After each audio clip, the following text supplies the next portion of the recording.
bagaimana kita mencapai visi secepat-cepatnya dengan resource seminimal-minimalnya. Amin 2 minggu minus 200 juta gitu. Aku janji FSku gitu kan, nah ya aku kalau udah aku ini benar-benar fokus kuliah gitu. Ternyata ya ketemu sama anak-anak PPI gitu. Terusan lagi.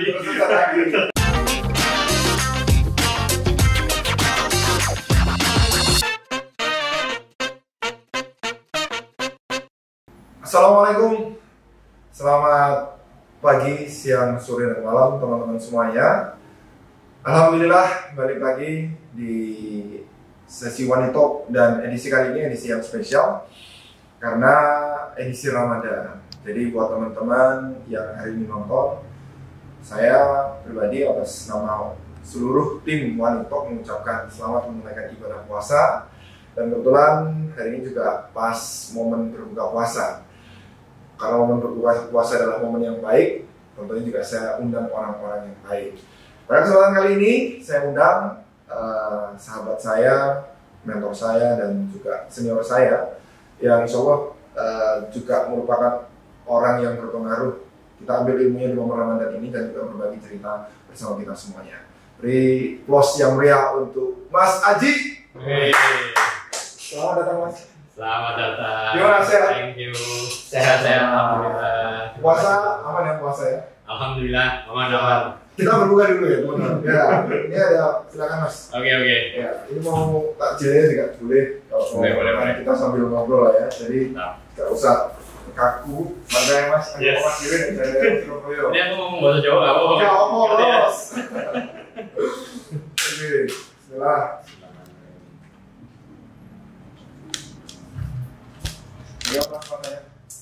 Alhamdulillah. Love you, drink.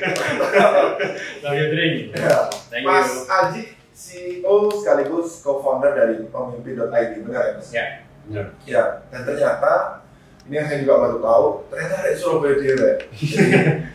Ini sih perlu diundang kayak ini di area Surabaya secara khusus ya, secara umum Jawa Timur yang sudah mempunyai karya baik itu lokal maupun regional dan nasional. Kita ajak buat sharing di Ramadan ini, di edisi spesial ini ya, paling tidak orang-orang seperti ini nanti akan berbagi sekaligus apa nih pengalaman atau yang bisa di-sharingkan khususnya di momen Ramadan ini.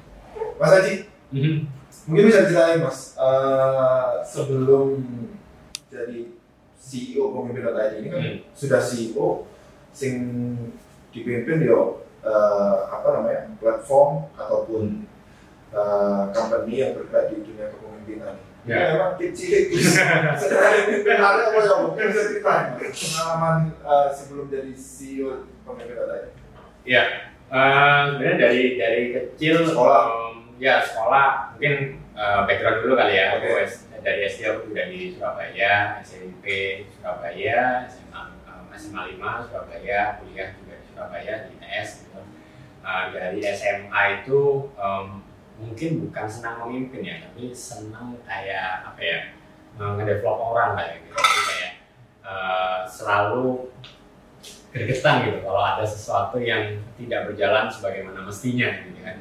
Nah, tapi aku tuh alirannya itu lebih kepengen yang memberi dampak langsung kerja gitu. Jadi aku dari dulu SMA, kuliah, bahkan sampai aku di Jerman ya, S2 di Jerman, masuk PPI itu nggak tertarik masuk ke struktur gitu. Jadi aku selalu dekat dengan teman-teman mahasiswa maupun siswa gitu ya, dekat dengan teman-teman gerakan, tapi aku selalu bilang ke mereka kalau punya sesuatu yang perlu dikerjakan langsung eksekusi, let me know gitu.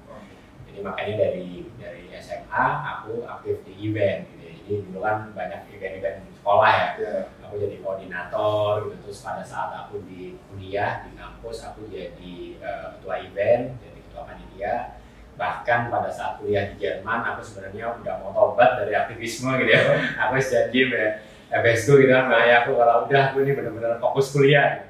Ternyata ya ketemu sama anak-anak PPI gitu. Terusan lagi di PPI, tapi tetap konsisten. Aku bilang aku nggak mau di struktur. Jadi akhirnya aku jadi ketua waktu itu conference ya, jadi international conference-nya PPI Jerman. Itu aku jadi ketuanya pada saat aku di Jerman gitu. Oh, Itu background waktu aku sejak sekolah kuliah. SMP 6 band 6. SMP 6 bus band 6. Semalani. Terus DS sifat. Ya, buat mesin. Mesin. Solidarity Forever. Oh, Solidarity Forever. Itu baru S2 keluar. S2 keluar. Aku S2 ambil Technical Management. Manajemen teknik. Ya? Fokusnya ke bidang strategi manajemen itu yang utama, terus turunannya di bidang leadership. Oh, jadi masih linear ya? Linear sama yang sekarang dilakukan.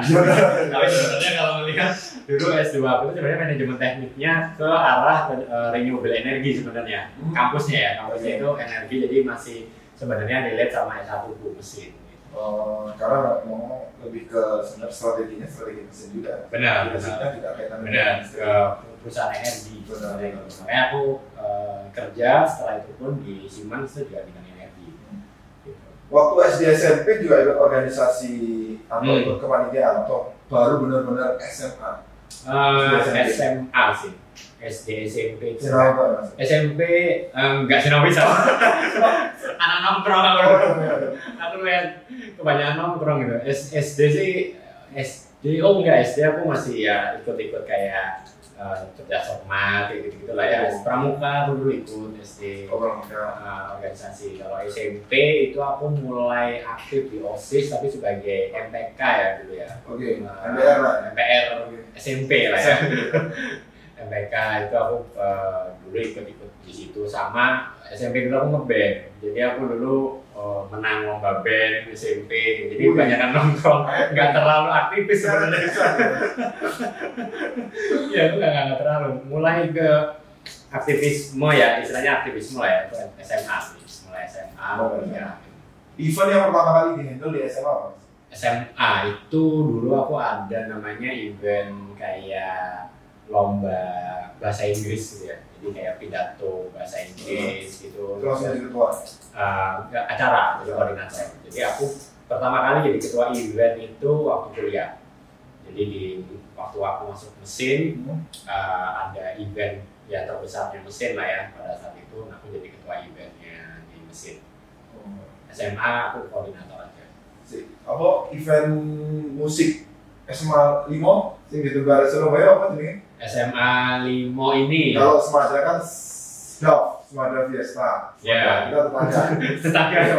Semada itu kopi ada ya. Lalu ya, kalau SMP malah kita SMP loh. SMP nama sabun ya. Lulus apa? Oh ini, Rendezvous. Ya. Oh iya, Rendezvous. Aku Rendezvous jadi properti, jadi perkap. Jadi aku pernah juga ya? Pernah. Rendezvous aku kepanitiaan selalu aku kalau Rendezvous jadi perlengkapan. Bagian angkat-angkat gitu. Itu apa sih? Oh macam-macam. Dulu aku Malik yang pertama, terus pernah zamannya Niji itu juga. Malik kalau nggak salah 2 kali waktu zaman SMA. Di Niji. Oh berarti ya terus ikut terus ya? Ya, aku dulu memang aktif di situ. Iya besar. Salah satu yang besar di sekolah kan gitu. Ya. Musik mesti tidak hampir tidak pernah selalu ada. Benar. Terus ketika di kampus, ya kan SMA sudah mulai merasakan apa namanya nikmatnya untuk beraktivis, ya kan. Ketika di kampus, apa masih pernah dilakukan? Ya, jadi dulu di kampus itu organisasi yang benar-benar aku ikuti itu dulu ada namanya mesin ITS Autosport. Jadi itu tuh bukan geng klub balap gitu lah. Jadi yang senang sama balapan. Nah, waktu itu kita pengen mengangkat slalom. Jadi belum pernah ada tuh anak kampus yang mengadakan slalom gitu ya. Nah, jadi kita itu mungkin dibilang jadi yang pertama ya mengadakan event slalom itu. Gitu. Di sekolah Surabaya atau Surabaya? Di Surabaya kayaknya. Jadi selama di Surabaya itu belum pernah ada yang slalom itu selalu diadain sama klub gitu kan, atau sama IMI yang Persatuan Motor Indonesia. Tapi yang kampus tuh belum ada. Jadi waktu itu kita mau mengadakan slalom. Nah, tapi untuk mengadakan itu karena eventnya besar, kebutuhan duitnya banyak gitu ya. Jadi harus ditempelin ke event terbesar mesin. Jadi yang membawahi pada saat itu 9 kegiatan. Salah satunya slalom. Jadi akhirnya aku waktu itu ya diusulin sama klubku buat jadi ketua event besar di mesin. Jadi akhirnya aku waktu itu jadi ketua eventnya mesin. Itu membawahi 9 event event, salah satunya slalom. Itu Mas Edi ketua event. Ketua event ya, ketua panitianya. Gitu. Jadi membawahi total 300 orang kali ya anggota panitianya. Karena dari 3 angkatan itu benar-benar semua anak mesin itu jadi panitia. Jadi bilang 300-400 orang lagi. Memang sangat-sangat besar. Itu event tahunannya. Event tahunannya mesin. Ya. Itu yang paling bergengsi ketika jadi panitia itu. Ya, kalau di mesin ya itu event paling bergengsinya mesin lah. Ya, Oke. Terus ngomongin masalah karir Mas Edi. Sebelum dari CEO Pemimpinan ID kan pasca kuliah ternyata tidak pernah bergabung di struktural ya. Ya. Ketika kampus SMA dari ke bawah nggak pernah. Ya. Nggak pernah. Menikmati prosesnya itu di event. Ada lapangan. Nah itu setelah dari S1 di ITS, setelah itu ke Jerman. Jerman itu ada proses juga kan, kepemimpinan atau momen kepemimpinan. Nah, ya ini yang menarik ya. Jadi aku belajar kepemimpinan tadi kan dari lapangan ya, dari event. Jadi kamu di event itu terasa banget, terutama pada saat aku memimpin ketua event ya, itu hamin 2 minggu minus 200 juta gitu. Hamin 2 minggu acara 200 juta. Itu kan benar-benar kerasa pressure-nya, nggak punya uang itu kerasa gitu ya. Walaupun alhamdulillah di akhirnya kita surplus 50 juta. Jadi hamin 2 minggu itu ya itu yang aku senang di lapangan ya. Masalahnya itu real. Jadi solusi yang kamu berikan pun itu real gitu, konkret gitu kan. Jadi makanya akhirnya dari situ aku belajar kepemimpinan dari lapangan, dari aktivisme ya. Kita kekurangan uang gimana, memimpin 300 orang tadi gimana gitu kan, itu belajar dari lapangan. Tapi nggak ada framework, nggak ada teorinya gitu. Pokoknya coba aja di kelas kan. Nggak ada cara di kelas gitu kan, asal coba aja gitu kan. Nah, setelah aku kuliah di Jerman, aku dapat kuliah tentang leadership. Jadi ada leadership, negotiation, strategi manajemen, itu masing-masing ada kuliah masing-masing tuh. Jadi aku belajar strategi itu, bagaimana mengontrol visi dengan resource. Bagaimana kita mencapai visi secepat-cepatnya dengan resource seminimal-minimalnya. Dan itu semua dipakai di company lah, di bisnis gitu ya, atau di government, di pemerintah itu intinya. Nah, itu aku belajar teorinya tuh di situ. Nah, juga belajar leadership and negotiation, bagaimana kita bisa gaining commitment, gitu ya. Bagaimana kita bisa supaya orang-orang ini berkomitmen kepada visi kita bersama. Gitu.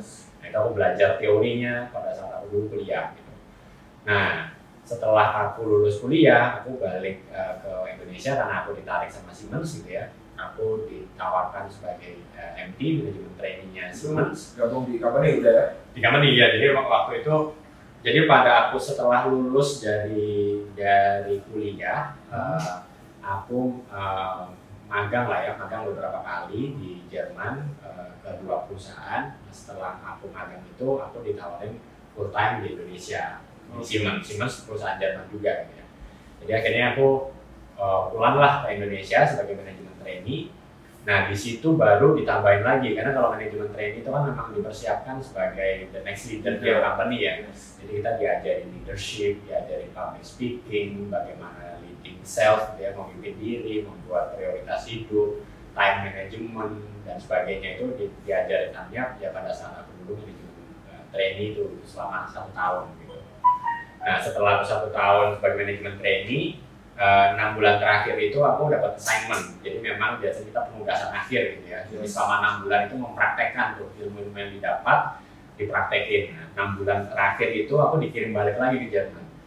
Jadi ke kantor pusatnya Siemens di divisi strategi gitu ya. Jadi divisi strateginya Siemens dunia. Nah, di situ aku mempraktekkan tuh semua ilmu-ilmu kepemimpinanku yang teori maupun framework maupun yang aku dapat dari lapangan gitu ya. Itu aku coba di situ selama 6 bulan, dan pulang ke Indonesia aku langsung memimpin 1 bisnis unit lah istilahnya gitu, untuk bisnisnya Siemens, tapi untuk turbin yang mikro, turbin kecil gitu ya, turbin yang kecil, bisnisnya itu yang memimpin aku di Indonesia. Jadi di situ baru benar-benar belajar memimpin secara profesional ya di dalam company. itu memimpin itu seperti itu dengan target, habis itu dengan bagaimana kita bisa winning the competition. Itu aku belajar real itu pada saat aku di Siemens. Baru 2019 aku keluar dari Siemens membuat Mimpin.id, ya more or less Mimpin.id gabungan dari itu semua, dari kegelisahan tadi kenapa anak-anak Indonesia SDM-nya itu perlu dikembangkan gitu ya, leadership-nya menurut aku masih kurang baik, dan prakteknya juga kadang-kadang kita nggak pakai framework gitu ya, asal mimpin gitu, dan kadang-kadang deliverables-nya itu tidak terukur gitu kan. Nah jadi dari semua framework yang aku gali-gali itu tadi 2019 aku keluar dari Siemens membentuk Pemimpin.id bersama para co-founders yang lain, dan sekarang udah 3 tahun berjalan. Harapannya itu memperbaiki tadi ekosistem kepemimpinan Indonesia. Itulah perjalanan kepemimpinanku. Akhirnya terbentuknya Pemimpin.id. Iya. Tadi baru berapa mas? 3 tahun ya? 3 tahun. 3 tahun jalan ya? 3 tahun jalan dari 2019. Dan Mas Aji berarti sekaligus langsung CEO pertama nih ya? Kedua sebenarnya. Oh kedua. Jadi pada saat kita memulai itu sebenarnya aku COO, jadi operasional. Tapi 6 bulan kemudian CEO kita itu harus menjabat jabatan lain yang juga penting buat Indonesia gitu ya. Jadi akhirnya aku naik di tahun 2000, berarti aku awal 2020 ya. Awal 2020 aku menjabat sebagai CEO. Ya, kita sebelum ngomong lebih jauh tentang Pemimpin.id mas, ini kan kayaknya menarik nih, ilmu yang sudah didapatkan dari tadi perjalanan lapangan dulu, terus akhirnya dapat teori, lapangan lagi, terus dapat inkubasi lagi nih, ya kan semakin masif. Kita ngomong sedikit, kalau kita ngomong soal kepemimpinan, biasanya yang sering itu kan teorinya John C. Maxwell. Yes. Ya. Nah itu kalau yang didapatkan sama Mas Aji ini, gitu. Nah itu yang dibilang sama John C. Maxwell adalah source duet. Jadi dia memberi arah. Ketika dia udah tahu kemana, dia jalanin, dia mengajak orang lain untuk ke arah yang sama. Itulah pemimpin. Gitu ya. Jadi kalau tadi konteksnya mobil, ya setelah dia jalanin, di tengah jalan dia ngajak orang, yuk aku mau ke Surabaya. Siapa yang punya visi yang sama-sama, jalan bareng yuk. Nah itulah konsep kepemimpinan yang kita adapt gitu ya dari John C. Maxwell gitu. Terus diadaptasi orang. Nah, diadaptasi akhirnya gitu kan dengan value-value Pemimpin.id, para co-founders gitu. Akhirnya kita juga mempunyai framework kita sendiri gitu. Kita menjunjung 3 value. Ini value utama gitu ya di Pemimpin.id. Jadi pemimpin itu harus inklusif, efektif, dan empowering. 3 hal itu. Inklusif di sini artinya semua orang itu bisa menjadi pemimpin. Semua orang bisa jadi pemimpin. Semua orang bisa. Jadi kita selalu mengajarkan, makanya yang kita ajarkan adalah bagaimana kita punya belief yang benar.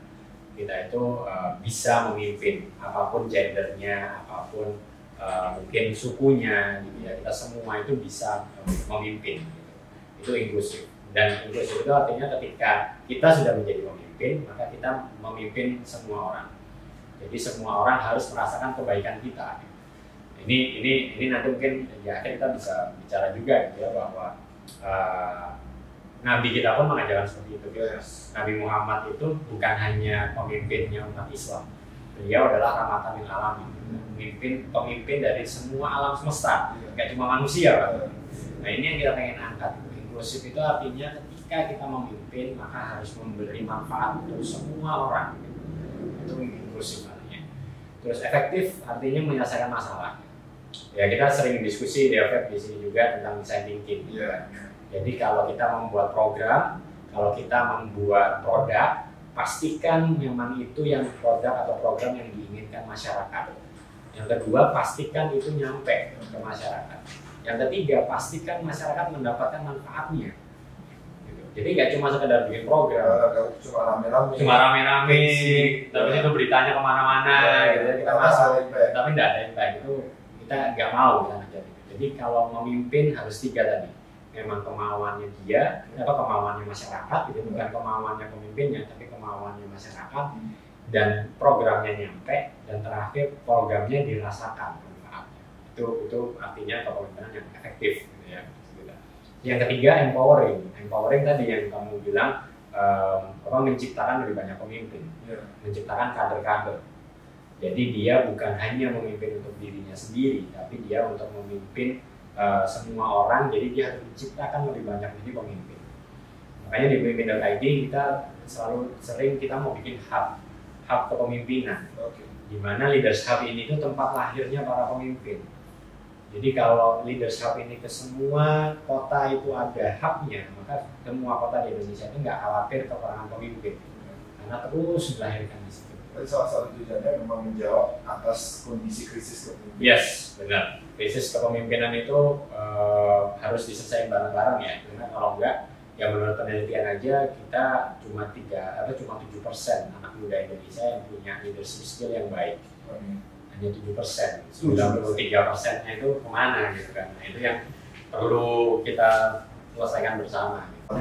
Mereka yang disukai banyak orang dan dibenci oleh banyak orang itu adalah pemimpin yang luar biasa. Setuju kan? Iya, ya setuju banget ya. Justru itu makanya aku selalu kalau aku sharing di webinar aku juga selalu bilang gitu ya. Karena kita startup kita juga mendengar apa katanya Steve Jobs gitu ya. Steve Jobs tuh selalu bilang if you want to make everybody happy, don't be leaders. Just selling ice cream. Just selling. Kayak kamu jualan gini, ya, make everybody happy gitu kan. Iya, nggak ada orang nggak suka gula gitu. Semua orang suka sama ice cream gitu. Tapi ketika kamu memimpin itu ya kamu harus siap untuk tidak disukai sama orang. Balik lagi gitu. Maksudnya pemimpin terbaik di umat Islam aja Nabi Muhammad gitu. Musuhnya banyak gitu kan. Dan beliau sudah siap dengan itu. Karena itu beliau menjadi pemimpin yang besar. Jadi ya sama gitu. Ketika kita sudah meniatkan diri menjadi pemimpin, ya berarti kita sudah menyiapkan diri untuk tidak disukai orang. Tidak disukai sama siapa? Ya sama orang-orang yang visinya berbeda dengan kita, yang nilainya berbeda dengan kita, atau mungkin status quo yang harus kita ubah. Gitu. Jadi pemimpin memang dilahirkan untuk itu. Jadi pemimpin yang besar dia punya statementnya, gitu. Dia punya kedudukannya. Gitu. Jadi dia bilang ya ini menurut saya baik. Kalau nggak suka ya sudah. Ya ini menurut saya. Gitu. Oke.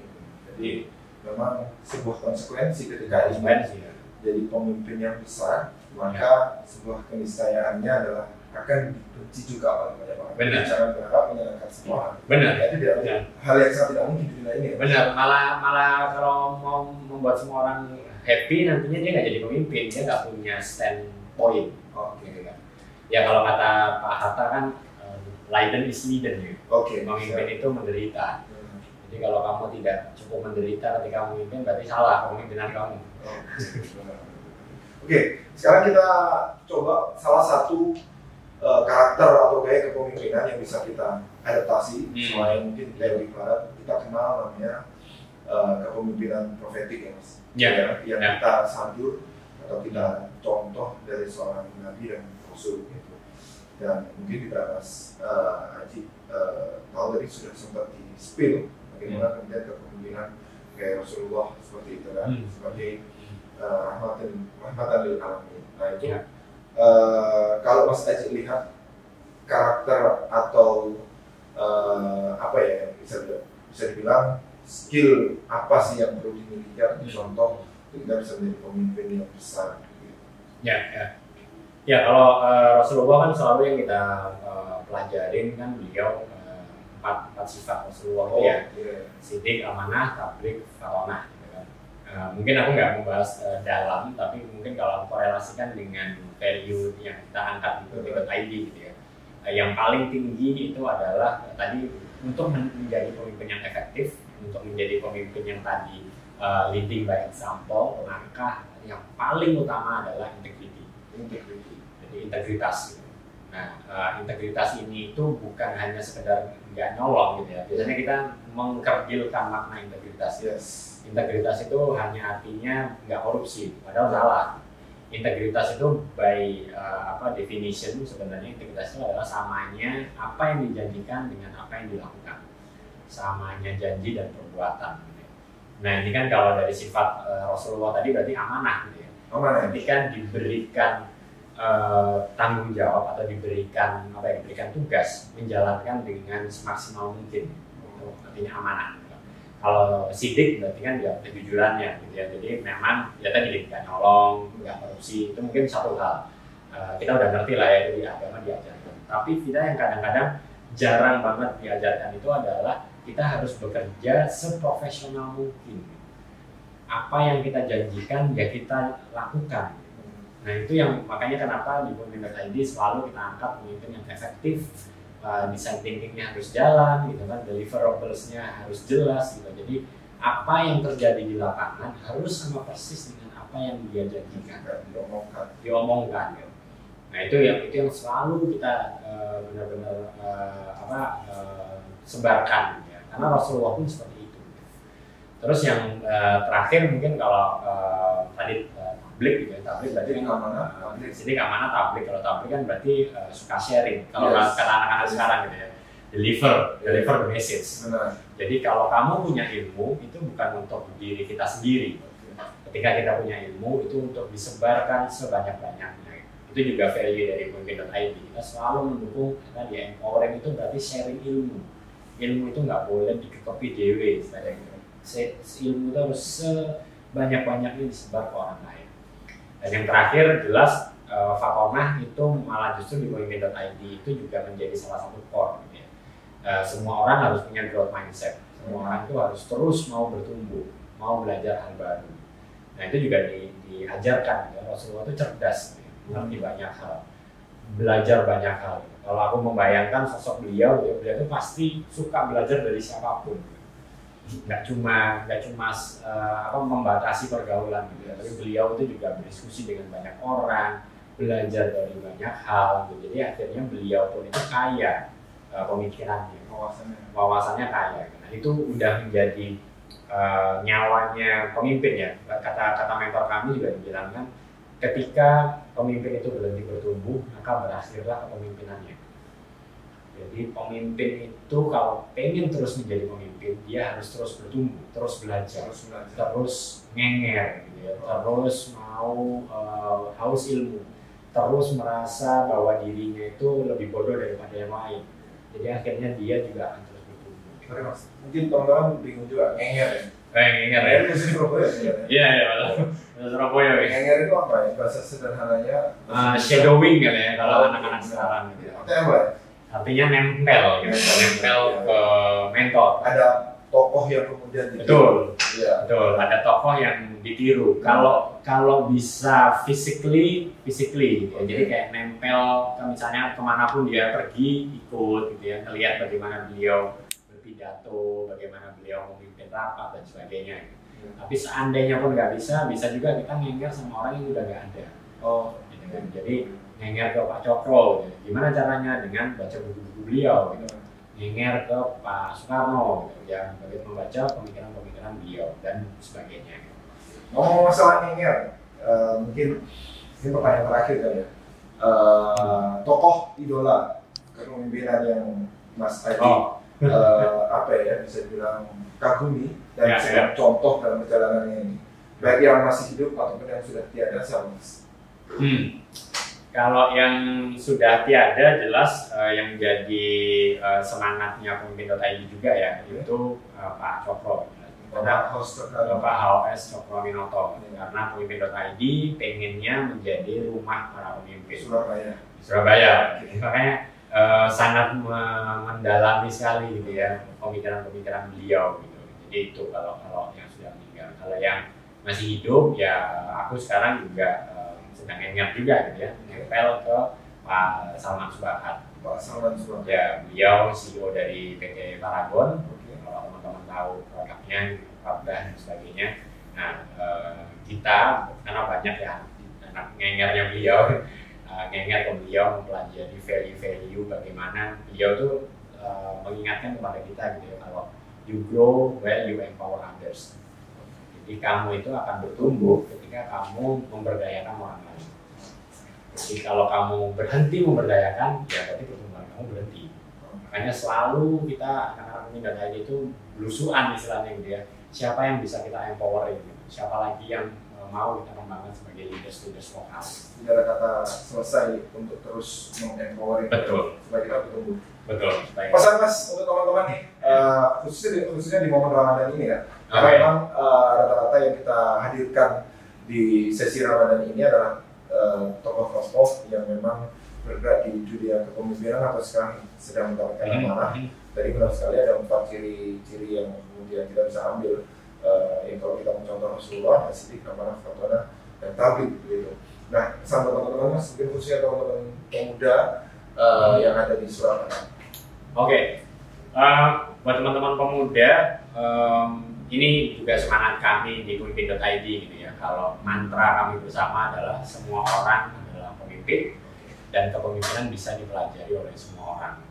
Nah, memulainya gimana gitu ya? Memulai memimpin itu dimulai dengan memimpin diri sendiri.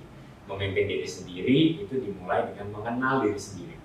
Begitupun dengan cerita dari Rasulullah gitu ya. Beliau pun juga istilahnya menyepi di Gua Hiro itu adalah step awal kepemimpinan beliau, menemukan diri sendiri. Nah, momen Ramadan ini momen yang paling pas buat menemukan diri sendiri. Jadi yuk kita banyak berefleksi gitu ya. Kalau misalnya kita di tengah-tengah kita mungkin ibadah, di tengah-tengah tadarus gitu ya, mungkin di antara kita sholat wajib dan tadarus kita coba kasih waktu jeda sedikit untuk mengenal diri kita. Sebenarnya kita ini siapa sih? Kita ini dilahirkan ke dunia untuk apa? Dan peran apa yang akan kita lakukan? Dan apa yang ingin kita wariskan kepada generasi berikutnya?